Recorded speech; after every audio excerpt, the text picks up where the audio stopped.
Hello friends, welcome back my YouTube channel biology science. आज हम आप लोगों को खाद्य श्रृंखला अथवा फूड चेन के बारे में बताएंगे। तो पूरी जानकारी के लिए मेरा पूरा वीडियो अंत तक ध्यान से देखिए, और यदि अभी तक हमारे चैनल को सब्सक्राइब ना किया हो तो सब्सक्राइब जरूर कर लीजिए। चलिए शुरू करते हैं। सबसे पहले खाद्य श्रृंखला क्या है, इसकी परिभाषा को समझ लेते हैं।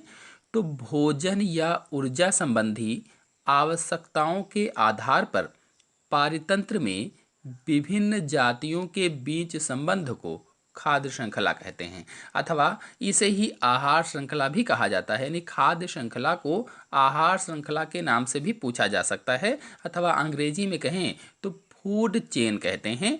इस परिभाषा को अच्छे से समझ लेते हैं।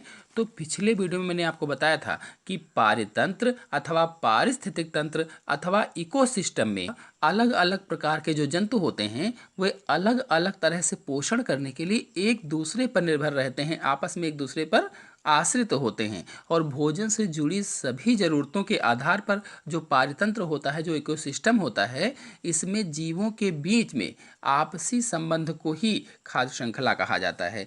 तो कहें तो किसी पारिस्थितिक तंत्र में खाद्य श्रृंखला के विभिन्न प्रकार के जीवधारी जो होते हैं वे भोज्य और भक्षक के रूप में जुड़े होते हैं, और इनमें खाद्य ऊर्जा का प्रवाह एक ही दिशा में होता है। यानी भोज्य और भक्षक के रूप में जुड़े होते हैं, और जो खाद्य ऊर्जा का प्रवाह होता है वो एक ही दिशा में रहता है।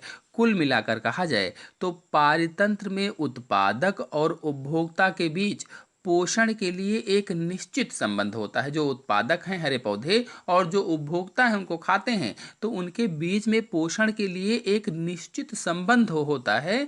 इस प्रकार के संबंध को खाद्य श्रृंखला कहा जाता है, अथवा फूड चेन कहते हैं। तो आहार श्रृंखला अथवा खाद्य श्रृंखला का एक उदाहरण यहाँ पर समझ लेते हैं। चित्र को देखिए, इसमें देखिए हरे पौधे हैं, और हरे पौधे होते हैं उत्पादक, या इन्हें प्रथम पोषी स्तर भी कहा जा सकता है। तो हरे पौधों को इस टिड्डे ने खाया। जो टिड्डा है ये टिड्डा हरे पौधों को खाता है। तो हरे पौधों को जो खाते हैं उन्हें क्या कहते हैं? शाकाहारी कहा जाता है। हरे पौधों को खाने वाले शाकाहारी कहलाते हैं। तो टिड्डा हुआ शाकाहारी, या इसे दूसरा पोषी स्तर भी आप मान सकते हैं। जो टिड्डा है शाकाहारी है तो इसे दूसरा पोषी स्तर भी कह सकते हैं। फिर अब जो टिड्डा है इसको खाया मेढक ने, टिड्डे को खाया मेढक ने, तो मेढक हुआ मांसाहारी, क्योंकि इसने जंतु को खाया। तो टिड्डे को खाया इसलिए मांसाहारी हो गया, और ये पोषी स्तर कौन सा हुआ? तृतीय पोषी स्तर हुआ। अब आगे देखिए, जो मेढक है इसको खाया सांप ने, मेढक को खाया सांप ने, तो ये चौथा पोषी स्तर हो जाएगा। और ऐसे ही सांप को खाएगा बाज, तो बाज उच्च मांसाहारी हो जाएगा और पांचवा पोषी स्तर हो जाएगा। तो कुल मिलाकर देखा जाए तो इस उदाहरण में हरे पौधे उत्पादक हैं जो सूर्य के प्रकाश से अपना भोजन बनाते हैं, और फिर टिड्डा हरे पौधों को खाता है तो वो उपभोक्ता हुआ। और कैसा उपभोक्ता है? तो प्राथमिक उपभोक्ता हुआ, या इसी को दूसरा पोषी स्तर भी कहा जा सकता है। फिर शाकाहारी टिड्डा को मेढक ने खाया तो मेढक हुआ मांसाहारी, या द्वितीय श्रेणी का उपभोक्ता हुआ।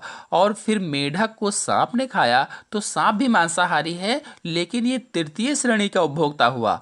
और फिर सांप को बाज ने खाया तो बाज भी मांसाहारी है, और ये कैसा उपभोक्ता है? तो चतुर्थ श्रेणी का उपभोक्ता हुआ। तृतीय श्रेणी का उपभोक्ता सांप हुआ, चतुर्थ श्रेणी का उपभोक्ता कौन हुआ? बाज हुआ। तो बाज हुआ उच्च मांसाहारी, क्योंकि ये सबको खा रहा है। इस प्रकार से उत्पादक और उपभोक्ता के बीच में संबंध होता है। और इसी तरह से आगे देखिए, ये जो अपघटक होते हैं, जो अपघटनकर्ता होते हैं, जब ये बाज मर जाएगा तो इसके शरीर को ये कौन खाता है?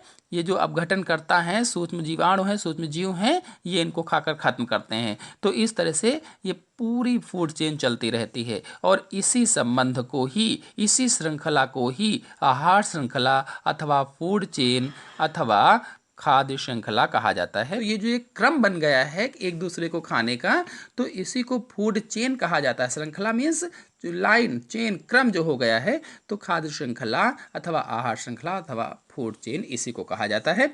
चलिए कुछ अन्य इम्पॉर्टेंट फूड चेन के एग्जाम्पल समझ लेते हैं। तो जिसमें से एक तालाब के पारिस्थितिक तंत्र में खाद्य श्रृंखला को समझ लेते हैं।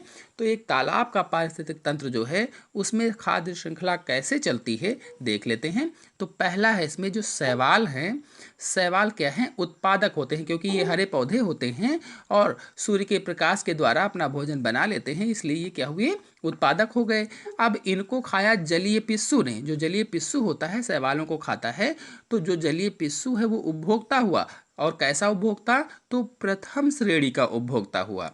फिर जलीय पिस्सू को खाया छोटी मछलियों ने, तो छोटी मछलियां भी उपभोक्ता हैं, लेकिन कैसी हैं, द्वितीय श्रेणी के उपभोक्ता हुई। और इसके बाद फिर छोटी मछलियों को खाया बड़ी मछलियों ने, तो बड़ी मछलियां भी उपभोक्ता हैं, लेकिन कैसे उपभोक्ता हुई, ये तृतीय श्रेणी की उपभोक्ता हुई। और फिर बड़ी मछलियों को खाया बगुला, बतख और सारस ने, तो ये हुआ उच्च मांसाहारी, यानी बगुला, बतख और सारस कैसे हुए, उच्च मांसाहारी हुई, जो बड़ी मछलियों को खाती हैं।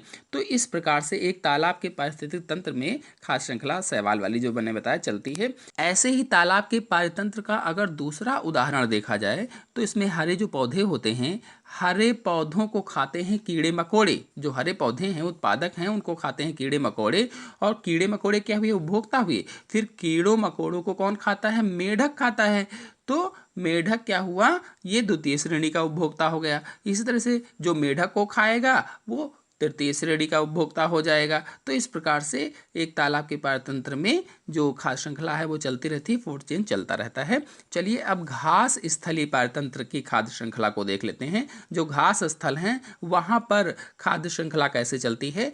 तो देखिए इसमें घास है, घास को खाया कीड़े मकोड़ों ने, जो घास थी कीड़े मकोड़ों ने खाया।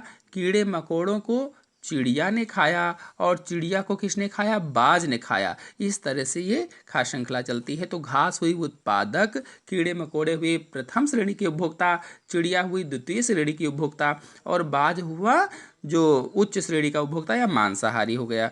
तो इसी तरह से मैंने अभी जैसे बताया था कि घास है, टिड्डे हैं, मेढक है, सर्प है, बाज है। तो घास को टिड्डे ने खाया, टिड्डे को मेढक ने खाया, मेढक को सर्प ने खाया, सर्प को बाज ने खाया, ये भी चलेगा। और आप ये भी कह सकते हैं कि टिड्डा है, टिड्डे को मेढक खाता है और मेढक को सांप खाता है। इस तरह से घास स्थलीय पारतंत्र में खाद्य श्रृंखलाएं चलती हैं।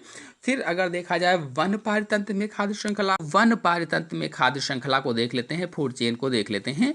तो शाकीय पौधे जो होते हैं, जो झाड़ियाँ होती हैं, जो वृक्ष होते हैं, इनको कौन खाता है, चूहे, गिलहरी, बंदर, लंगूर आदि खाते हैं। तो शाकीय पौधे, झाड़ियाँ, वृक्ष हुए उत्पादक, और चूहे, गिलहरी और बंदर, लंगूर प्रथम श्रेणी के उपभोक्ता हुए। फिर चूहे, गिलहरी और बंदर, लंगूर आदि को कौन खाता है, बिल्ली है जंगली, भेड़िया है, लकड़बग्घा है, ये सब इनको खाते हैं। तो ये द्वितीय श्रेणी के उपभोक्ता हो गए। और फिर इनको कौन खाता है, तो जंगली कुत्ता है, अजगर है, गिद्ध है। तो ये हुए तृतीय श्रेणी के उपभोक्ता जो मांसाहारी होते हैं। तो जंगली कुत्ता, अजगर को कौन खाएगा, शेर, चीता उच्च मांसाहारी हो गए जो शेर, चीता हैं। तो इस तरह से वन पारतंत्र में खाद्य श्रृंखलाएं चलती हैं। तो अब तक आप लोग समझ गए होंगे कि किसी भी खाद्य श्रृंखला अथवा आहार श्रृंखला के लिए हरे पौधे सूर्य के प्रकाश की ऊर्जा को रासायनिक ऊर्जा में बदलकर खाद्य पदार्थों का निर्माण करते हैं। चाहे कोई भी खाद्य श्रृंखला हो, चाहे कोई भी फूड चेन हो, उसमें जो हरे पौधे होते हैं वे सूर्य के प्रकाश की जो ऊर्जा होती है उसको रासायनिक ऊर्जा में बदल देते हैं, और बदलने के बाद भोजन का निर्माण करते हैं या खाद्य पदार्थों को बनाते हैं, और उसे संचित रखते हैं अपने अंदर, या उसे कह लीजिए इकट्ठा रखते हैं। इसीलिए इन्हें क्या कहा जाता है, उत्पादक कहते हैं या प्रोड्यूसर कहा जाता है।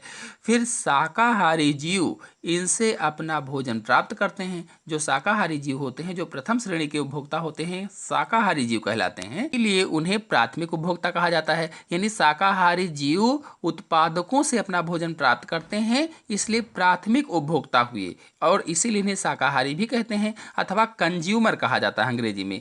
और मांसाहारी जीव अपने भोजन के लिए इन्हीं शाकाहारी अथवा मांसाहारी जीवों पर निर्भर रहते हैं। जो मांसाहारी जीव होते हैं इन्हीं शाकाहारी जीवों पर अथवा कुछ मांसाहारी जीवों पर भी निर्भर रहते हैं, जो द्वितीयक तृतीयक वाले होते हैं। तो उन्हें ही द्वितीयक अथवा तृतीयक श्रेणी के उपभोक्ता कहा जाता है। और पारतंत्र में ही इन उच्च मांसाहारियों को जो खाते हैं, यानी जो जीवाणु होते हैं, जो कवक होते हैं, ये अपघटनकर्ता होते हैं। जीवाणु और कवक अपघटनकर्ता होते हैं। तो ये अपशिष्ट पदार्थों को या मरे हुए जीवों के शरीरों को खाकर उनको खत्म करते हैं, समाप्त करते हैं। तो ये सभी अपघटनकर्ता कहलाते हैं। तो ये सभी क्या करते हैं, उच्च मांसाहारियों को खा करके खाद्य श्रृंखला की चेन को पूरा करते हैं। आशा है आप सभी लोगों को फूड चेन अथवा आहार श्रृंखला अथवा खाद्य श्रृंखला अच्छी तरह से समझ में आई होगी। तो आज के अंक में इतना ही। अगले अंक की जानकारी के लिए मेरे चैनल को सब्सक्राइब कर लीजिए और साथ में बेल आइकन को भी प्रेस कर लीजिए, ताकि अगला वीडियो जब भी मैं डालूं उसकी नोटिफिकेशन आपको सबसे पहले प्राप्त हो जाए। धन्यवाद।